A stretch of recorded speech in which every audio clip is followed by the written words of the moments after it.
Nora Blake didn't make a habit of opening her door after dark, especially not in the middle of a snowstorm like this. It was just after 8 p.m. when the first knock came. 3 taps, steady, not frantic, but enough to send a sharp jolt through her chest. She set her tea down and pulled her cardigan tighter around her shoulders as she stepped quietly toward the door. Through the narrow slit in the curtain, she could make out the silhouette of a tall man, snow clinging to his shoulders, and next to him a child barely visible under an oversized coat. "I'm sorry to bother you," came the man's voice through the heavy wood and howling wind. "Our car broke down. We're stranded. My son is running a fever. We just need a place to stay for the night." Nora gripped the edge of the door tighter. Her cabin sat alone on a wooded ridge in northern Vermont, 3 miles from the nearest town. No neighbors, no patrolling officers, just her, the fire, and a past she had spent years trying to outrun. "I don't let strangers in," she said, her voice tight and trembling. There was a long pause. Then the man spoke again, softer this time, almost pleading. "I understand. But my son, he's sick. He's cold. I wouldn't ask if I had another choice." Nora's jaw clenched. She hated how uncertain she felt. She knew what could happen when you trusted the wrong person. She had lived it. But she also knew what it was like to be left out in the cold. Peeking out once more, she saw the boy shivering violently. The man bent down and wrapped his arms tighter around the child, trying to shield him from the wind. There was no aggression in his movements, just desperation. Nora drew a sharp breath, then slid back the latch. The door creaked open, and a gust of wind blasted inside, whipping at her ankles. The man stepped forward and carrying the child in his arms. "Thank you," he whispered. "Over there," she said, motioning toward the fireplace. "Don't touch anything." He nodded and carefully lowered the boy into the old armchair, unzipping his own coat and wrapping it around the child. Nora remained standing, watching them closely. "I'm Colton," he said, "and this is Micah. He's 6. The fever came on yesterday. I think it's the flu. You think she snapped, and yet you're dragging a child through a blizzard." He looked down, brushing damp hair from Micah's forehead. "We didn't have anywhere else to go." She turned away toward the kitchen. "I have dry blankets. And ginger tea. That's all." He murmured a quiet thank you as she returned with supplies. He took them gently the way a father would, patting Micah's face dry with calm, careful hands. Nora watched from a distance, arms crossed tightly across her chest. She didn't like this. The intrusion. The memories it stirred. A year ago, she had trusted someone who'd knocked on her door with kind eyes and a charming voice. And she'd paid dearly for it. Now here she was again, alone, vulnerable, and letting 2 strangers into her home.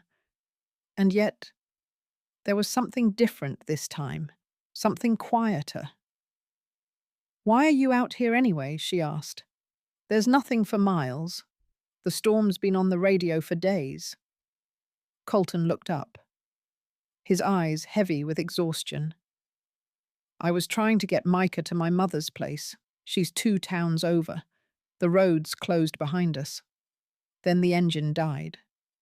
She studied his face in the firelight.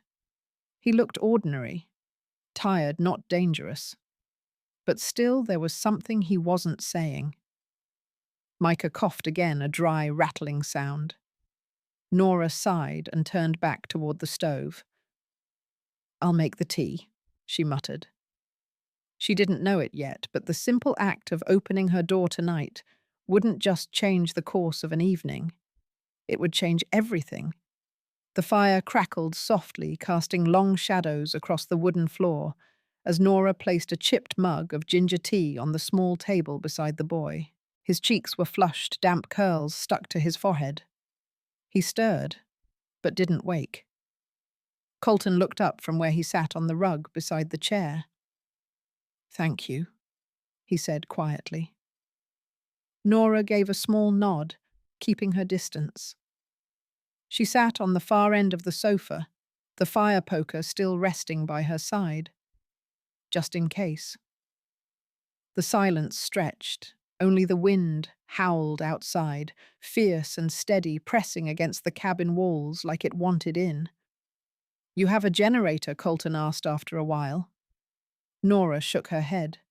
"Just the fireplace. Power went out before sundown." He nodded, rubbing his hands together for warmth. "It's good you stayed. Roads like that. It's dangerous even in daylight." She didn't answer. Her eyes stayed fixed on the fire, watching the flames dance and twist like restless memories. "He loves the snow," Colton said almost to himself. "Before the fever hit, he was asking if we could build a snowman when we got to my mum's." Nora glanced at the boy. What happened to his mother? There was a pause. Then, "She passed 3 years ago. Car accident." Nora's gaze softened. "I'm sorry." Colton nodded, but didn't say more. He tucked the blanket tighter around Micah, then shifted to lean against the chair's armrest. His expression was tired but not defeated. "I work in construction," he offered, not looking at her. "Small business. When work's good, it's good. But winters are rough. Projects stop. Bills don't." Nora almost smiled at that. She knew all about bills that didn't stop. She picked up her mug and took a sip. It had gone lukewarm. "You live here alone?" he asked after a moment. She hesitated. "Yes." Another silence followed, but this one felt different. Lighter, like the tension had stepped out the door for a moment. "I didn't mean to scare you," Colton added. "I know how it looks. Two strangers late at night, middle of nowhere.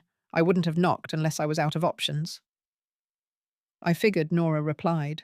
Her voice was softer now. But still, it's hard to know who to trust these days. He nodded, looking at the flames. "You're not wrong." Micah stirred again, this time with a faint whimper.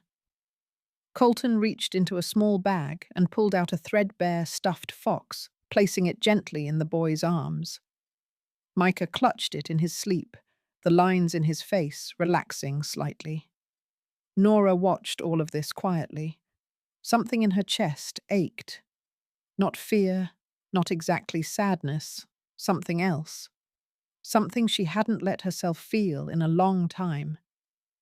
Connection. "You can stay the night," she said at last, her voice steady. "But just tonight." Colton looked up. "That's all we need." He said it with quiet certainty, as if he truly meant it. But something in his eyes told her otherwise. Something told her they both might be lying just a little. By the time Nora woke, the light filtering through the windows was pale and grey, like a sky holding its breath. The wind had quieted, but the world outside was still wrapped in silence, thick, white, unbroken.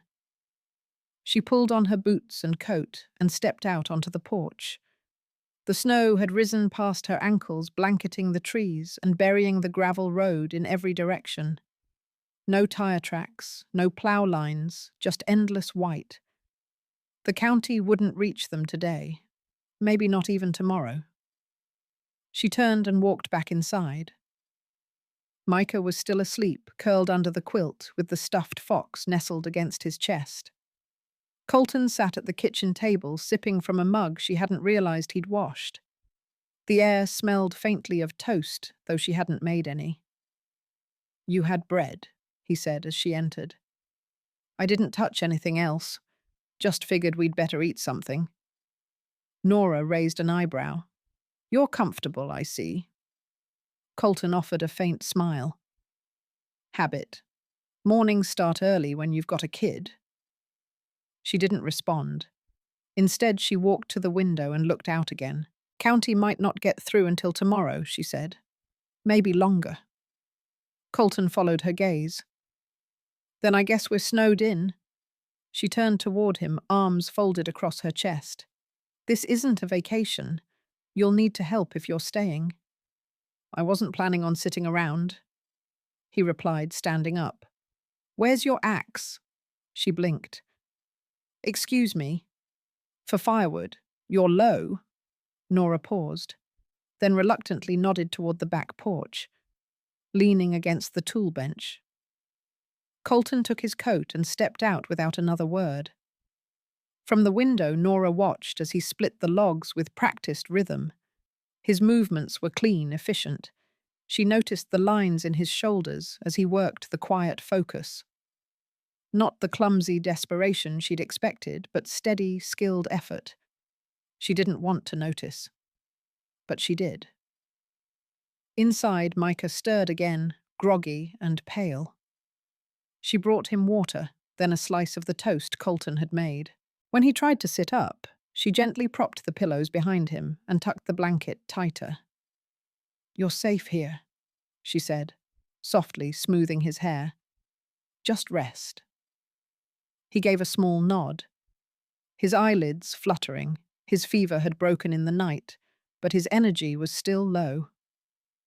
Nora brewed a weak tea with honey and helped him sip slowly, steadying the cup with one hand and the back of his head with the other. She didn't notice Colton had come back inside until he spoke. You didn't have to do all that, he said from the doorway. Nora looked up. Her fingers were still curled gently around Micah's wrist, checking his pulse. I know, she said simply. Colton's jaw tightened, and for a second he said nothing. Then, without another word, he took a towel and wiped the snow from his boots before stepping inside. That evening, after Micah fell asleep again, Nora lit a few candles and set them on the table. The power hadn't come back, and the fire was the only heat they had left. Shadows danced across the walls as Colton helped dry the rest of the blankets, draping them carefully across the chairs. Thank you, he said again for what must have been the third time that day. But this time there was something different in his voice, a note of quiet reverence. Nora didn't answer immediately. She simply nodded, then reached for her tea, her eyes flicking to the boy sleeping peacefully on the couch. You don't have to explain why you're really out here, she said, suddenly surprising herself. Colton glanced at her, caught off guard. But if you're running, she added, you picked a hell of a place to stop. His jaw worked slightly, but his voice was calm when he replied, I'm not running, just trying to get somewhere that feels like it matters. Nora held his gaze for a moment. Then she looked away. The storm outside had passed, but something else was just beginning. The next day was gentler. The sky stayed low-colored in the soft steel hues of winter, but the wind had gone silent, the kind of quiet that made sound feel sacred. Colton stacked the firewood neatly by the hearth. He'd mended a broken hinge on the pantry door earlier without being asked. And when a cold draft crept through a crack beneath the sink, he sealed it with a strip of cloth and a bit of tape. He didn't boast or comment. He just did what needed doing. Nora spent most of the morning in the kitchen, her hands deep in flour and dough. She hadn't planned to make biscuits, but something about the smell of yeast and thyme helped clear the fog in her mind, helped keep her heart steady. She moved like someone who had learned to survive by doing. Meanwhile, Micah, now with more color in his cheeks, had found a stack of old coloring pencils and scrap paper in a drawer Nora barely remembered owning. He sat on a rug near the fire tongue between his lips, focused on his art like it was a matter of life and death. At one point, Nora knelt beside him with a bowl of soup and asked gently, "What are you drawing?" He held it up proudly. It was simple, childlike lines and uneven proportions, but unmistakable a cabin in the snow. Two figures standing outside, and a golden-haired woman opening the door. Micah smiled. "That's you," he said, "letting us in." Nora blinked. Something in her throat tightened.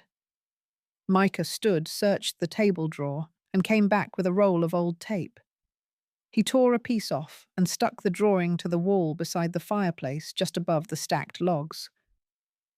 "This is my second home now," he declared. Nora stared at the picture. It wasn't just a child's scribble. It was memory turned art, a truth preserved in crayon and honesty. She didn't speak, but she didn't take it down. Later that evening, after a quiet dinner of chicken stew and the last of the biscuits, they sat near the fire again. Micah curled beneath the same blanket, his stuffed fox under one arm, while Nora told a story. Something soft and strange about a girl who once tamed a storm by listening to the wind. Colton sat across from her, saying nothing, watching the firelight dance along the curves of her cheekbones and the lines around her eyes. She spoke differently when she told stories, like someone who remembered what it meant to dream. When the tale ended, Micah clapped. Nora blushed just faintly but didn't look away. "You should write that down someday," Colton said.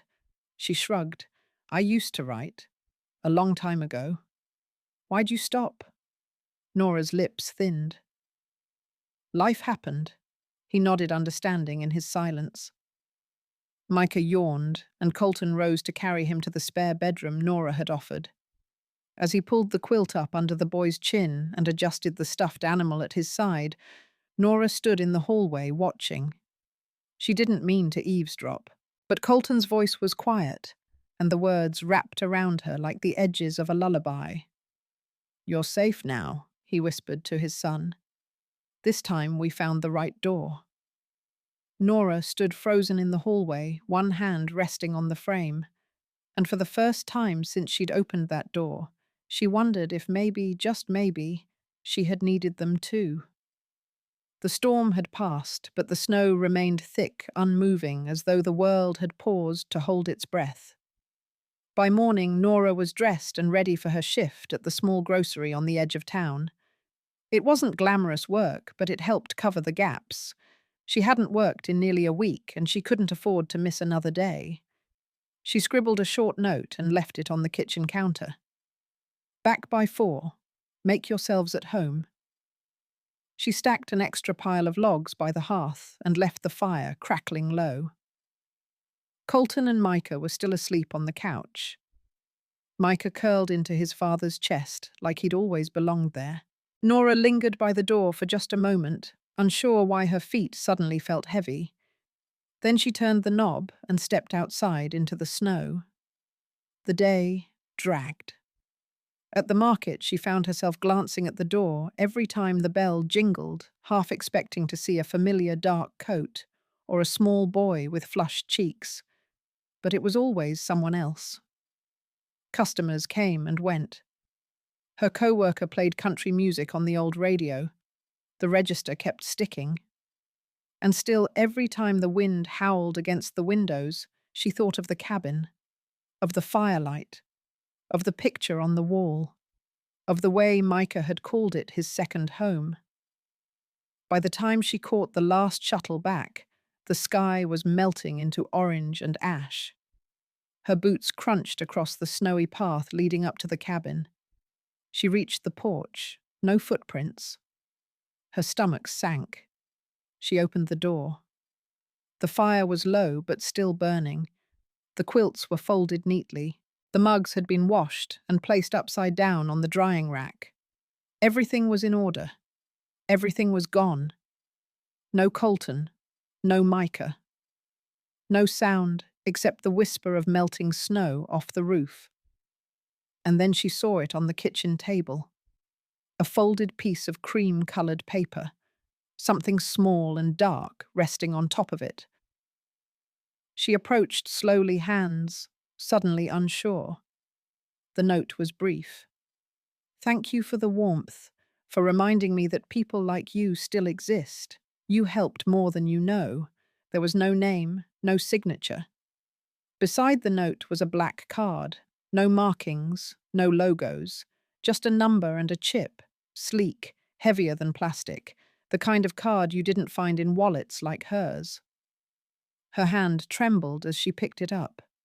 She stared at it for a long time, her thoughts spinning. She felt confusion first, then disbelief, then something she couldn't quite name. She set the card down gently, then sat on the edge of the couch where Colton had once told her about toast and blizzards and bedtime songs. Her fingers tightened around the note. She hadn't expected this ache. She thought she would feel relief, space. Her house returned to her, but instead the room felt hollow, like someone had opened a door in her heart and slipped away before she even knew they were there.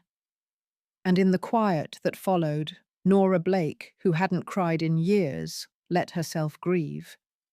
Not out of fear, not even because they were gone, but because they had left something behind, and she wasn't sure what to do with it. The days that followed felt longer than the ones she'd lived through alone.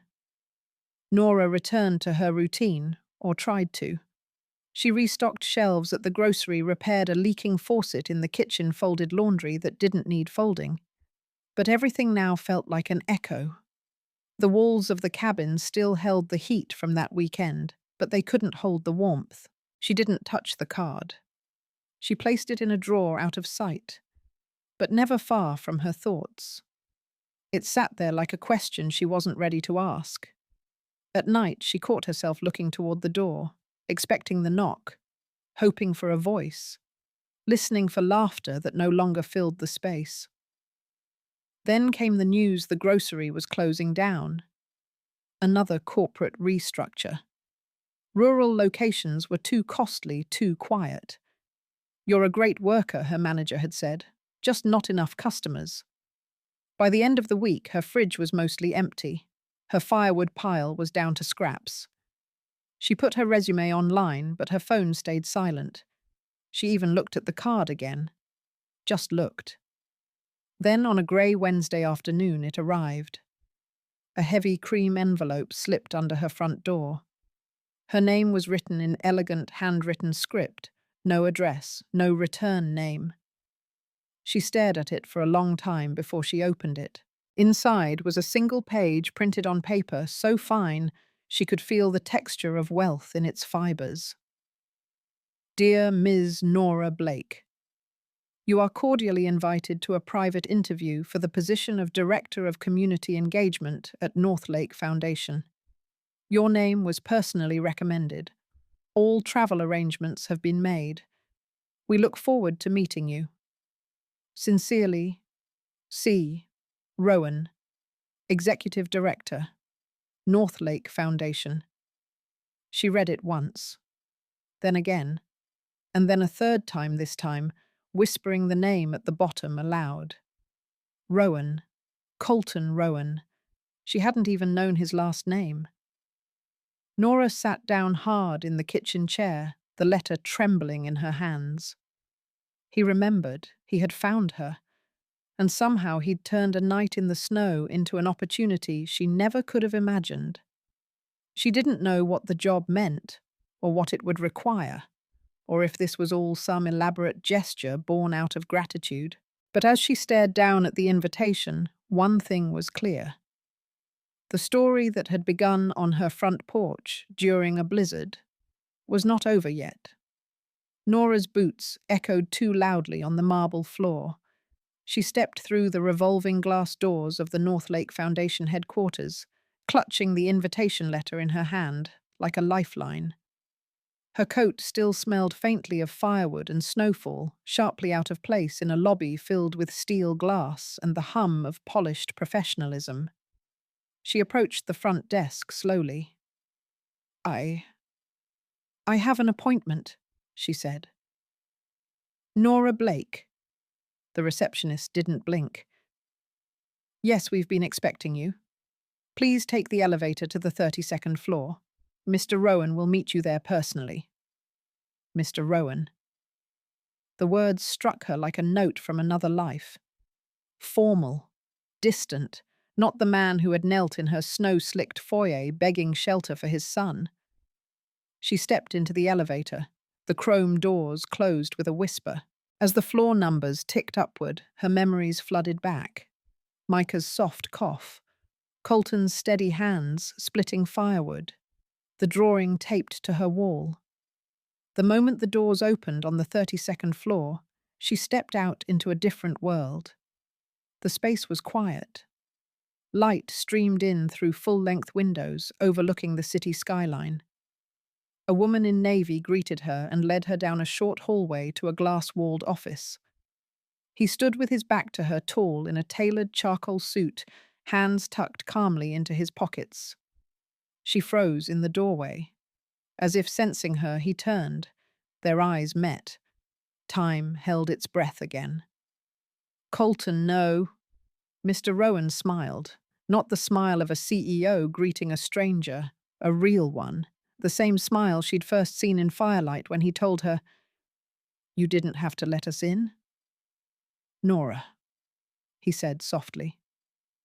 "I was hoping you'd come." "You invited me," she replied, her voice tighter than she intended. "I wasn't sure you'd say yes." He gestured toward a sitting area near the window. She sat slowly, her fingers curling slightly around the edge of the chair. He retrieved a slim folder from a nearby shelf and handed it to her. Inside, on top of a small stack of papers, was a child's drawing. Her cabin, the snow, a tall man and a small boy at the door, and her opening it. "You took it," she whispered. He nodded. "Micah asked me to. He said it was the first place that felt like home since she died. He called you our angel that night." Nora stared at the paper, her throat tightening. "I didn't tell you who I was," Colton continued. "I didn't plan to show up that night. But after we left, I couldn't stop thinking about what it meant that you opened that door, what it said about you." She shook her head slowly. "I didn't do anything extraordinary.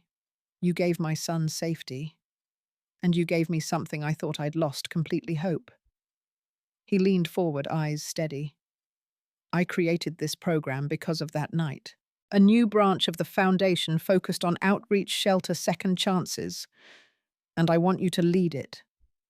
Nora blinked. "Me? You've lived it.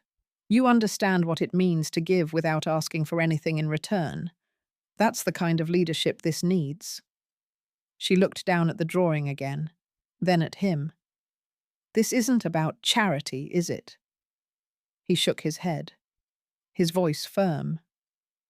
"No, it never was." She didn't respond right away. Then slowly she nodded. "I'll do it," she said.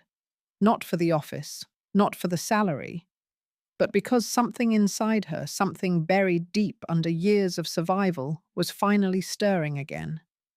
Purpose. And because when she looked at Colton Rowan, she no longer saw a stranger at her doorstep. She saw a man who had once whispered thank you and meant every word. The weeks that followed moved with quiet momentum. Nora stepped into her new role with a mix of disbelief and determination. The Northlake Foundation's Open Horizon project, as Colton had named it, launched its first initiative within the month, offering housing, childcare, and skills training for single parents and those displaced by hardship. And at the center of it all was her. She learned fast. She asked the hard questions. She defended the voices no one else seemed to hear. And Colton was always there. Not above her. Beside her. They argued, debated, finished each other's thoughts across spreadsheets and planning calls. But there was never tension, only rhythm. And beneath the surface of late-night emails and grant reviews, something else began to bloom. She noticed the coffee on her desk each morning exactly how she liked it, cinnamon on top. He never mentioned it, he just left it there. Sometimes after long days, he would walk her to her car jacket in one hand, voice low. No confessions, no declarations, Just the brush of arms in the dark and the silence that always said more. Then came the gala. The event was meant to celebrate the Foundation's relaunch, a renovated warehouse turned community hub, now alive with laughter and possibility. Donors, city officials, non-profit directors filled the vaulted space. Nora wore a simple navy dress. Her hair was up soft tendrils brushing her shoulders. She felt bare without a clipboard or a folder to hide behind. When they called her to the stage, she hesitated. Then she stepped into the light. Her voice trembled at first, but steadied as she told the story not of herself or of Colton, but of a winter night, a knock on the door, and a child with a fever. She didn't name names, but everyone listened. Because truth, when spoken plainly, has a way of settling deep into a room. When she stepped down, the applause was gentle, real. But then a reporter stopped her voice sharp and sweet. "Some say your rise here is unusual," the woman said. "Is it true your position was offered because of a personal connection with Mr. Rowan?" Nora froze. Her heart pounded, heat rising to her cheeks. Before she could form a word, Colton appeared beside her, calm and certain. "If I may," he said, and placed a hand gently on her back. He looked at the crowd and then at her, not with nerves, but with pride. "The woman beside me," he said, "changed the direction of my life." He let the words settle. "When I had nothing, no status, no resources, she gave me and my son warmth without asking who we were, without expecting anything." He turned toward Nora. She didn't see a man down on his luck. She saw someone who needed help. And she opened her door. Silence followed, then applause, louder this time, rising from corners and tables. Nora looked down at their hands, his fingers still curled gently around hers. She hadn't realized when he took it, but she didn't let go. Not then, not ever. Winter returned quietly that year. No blizzards, no sirens, just the soft hush of snow settling on rooftops and pine boughs, like the world was being wrapped in a wool blanket. It had been almost a year since that storm, since a knock on her door changed everything. Now Nora found herself in the passenger seat of Colton's SUV, Micah snoring lightly in the back seat, his face pressed against the window. "You didn't tell me where we were going," she said, watching the road curve up through the trees. Colton smiled without looking at her. "I thought you might recognize it." She frowned until the turn came, and then she knew, her breath caught. There, nestled between snow-laced evergreens and a clearing of quiet, stood her old cabin. The roof had been patched, the porch railings replaced. The windows, new but familiar, glowed with warm light from inside. It looked like something out of a dream she'd once lived and almost forgotten. "You rebuilt it," she whispered. "I restored it," he corrected. "Didn't change much, just brought it back to life." They stepped out of the car, boots crunching through fresh snow. Inside the cabin was both exactly the same and completely transformed. The fireplace roared softly. The old armchair still sat near it, now reupholstered, but just as welcoming. And above the mantel, framed behind glass, was Micah's drawing. The cabin, the snow, a golden-haired woman opening her door. Nora stood frozen. "You kept it," she said, her voice breaking. Colton nodded. It was the first place Micah called home again. That evening was quiet and warm. They cooked together in the small kitchen. Nora made her biscuits from memory. Colton stirred stew on the stovetop. Micah chased the cat Nora had recently adopted, laughing in that unguarded way children laugh when they feel safe. Later, after dinner, Micah fell asleep beneath the same old quilt Nora had once pulled from the top of her linen closet, white with faded blue flowers. Nora stepped out onto the porch, arms, crossed, breath fogging in the cold. Colton joined her without speaking. For a while, neither said anything. Then he reached into his coat pocket. "I want to show you something," he said. She turned toward him just as he dropped to one knee. Not on a stage, not in a city, but on the same wooden step where she had once opened her door and changed his life. From his pocket, he pulled a small silver ring. Inside the band were 6 engraved words. "Thank you for opening the door." His eyes met hers, steady and unflinching. "I used to believe I didn't deserve a family," he said softly, "that what I'd lost couldn't be found again. But you made room for Micah, for me. You opened something bigger than your home. You opened your heart." She didn't answer right away. Tears blurred her vision, but she knelt with him, hand on his chest. "I don't need a perfect promise," she whispered, "just an honest one." His voice trembled. "Then here it is. I will never stop showing up, never stop choosing you." Behind them, the cabin glowed. Inside, Micah stirred, then padded to the doorway, rubbing his eyes. "Mum," he murmured, "you made Dad smile like the first night." Nora turned, stunned. Her heart thudded at that single word. Colton just laughed, pulling her close. "You okay with that?" She looked at the boy, then at the man, then at the life waiting in front of her. "Yes," she said, her voice full, and she meant every syllable. Snow continued to fall through the night, gentle and slow, like time itself was catching its breath. Inside the cabin, the fire crackled, shadows swaying gently on the walls, as if remembering. They stayed the weekend. There were no plans, no deadlines, just the rhythm of something real unfolding in its own time. Nora found herself laughing more than she had in years. With Micah tugging at her hand to build snow forts and Colton humming softly as he repaired the loose banister on the porch, it felt like life had finally stopped asking her to survive and had started letting her simply live. In the quiet moments, she caught Colton watching her not with admiration or debt, but something deeper. Recognition. A man who knew what it meant to lose everything and find something better in its place. They walked along the tree line that Sunday morning, their footprints weaving through fresh snow. Colton's gloved hand brushed hers. Micah ran ahead, arms outstretched like wings.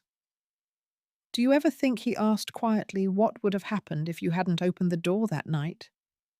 She exhaled. "All the time. And I'd still be alone," she said. Not with sadness, but with certainty. Not just in this cabin, but inside. He nodded, his jaw tight, like the thought ached in his bones. They returned to the cabin as the sun set behind the hills. The windows glowed amber. The chimney curled smoke into the sky. And when they stepped inside, it didn't feel like a visit anymore. It felt like coming home. Weeks turned to months. The Open Horizon project expanded. More centers, more lives touched. Nora led with clarity and empathy, building teams, rebuilding trust in forgotten places. But she never forgot where it began. That cabin became something sacred, a retreat, a promise. Every winter they returned, sometimes for a night, sometimes for a week, always as a family. Micah drew new pictures, every visit now framed beside the first. One showed a fireplace with 3 chairs, another a snowy hill with 3 figures holding hands, and one she never moved from the fridge, Colton kneeling on the porch, offering the ring. Years later, a letter would arrive at that very cabin. Not from the foundation, not from donors. From a woman across the country with 2 children and no place to go. She had heard of Nora Blake, the woman who once opened her door. And now Nora sat with the letter in hand, fire crackling behind her, and smiled. Because she knew what she'd do. She always knew now. She would open the door again.